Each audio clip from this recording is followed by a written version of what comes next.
Hi everyone, my name is Olivia Jevnik, and here are my paper slides for EDIM 508.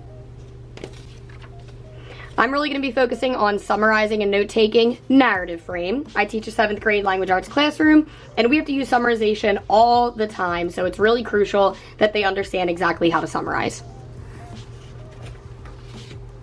With the narrative frame, it's when students are able to identify key points of a given text, really like any summary, but one of the best ways to use narrative frame in the classroom is by focusing on the 5 W's, the who, what, when, why, and where. This is really going to help students and prompt them on exactly what to include in their summaries. 3 examples of questions that you could prompt for students are, who are the main characters? Obviously, they have to include the main characters, or any characters really, in their summary. Another example is when and where does the story take place, so the setting. That's another important detail that students should always include in their summaries. And another example prompt you could give them is what prompted the action of the story. That's a really important part of the plot diagram that students should include.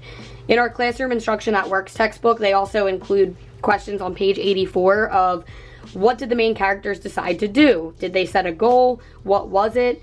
What were the consequences? So there are a ton of different questions that you could prompt students to help them in their summaries.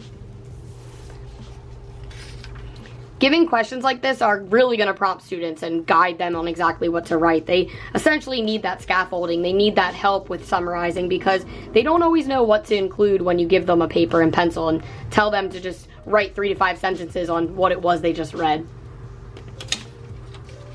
Overall, it's going to guide students. It's going to keep them engaged because they're going to know exactly what they need to be writing and what to include, and it helps them pinpoint those key ideas from a given text. My question for you is, how will you use narrative frame in your classroom, depending on the topic that you're teaching or the grade? I hope you found that helpful and learned a little something about narrative frame. Thank you.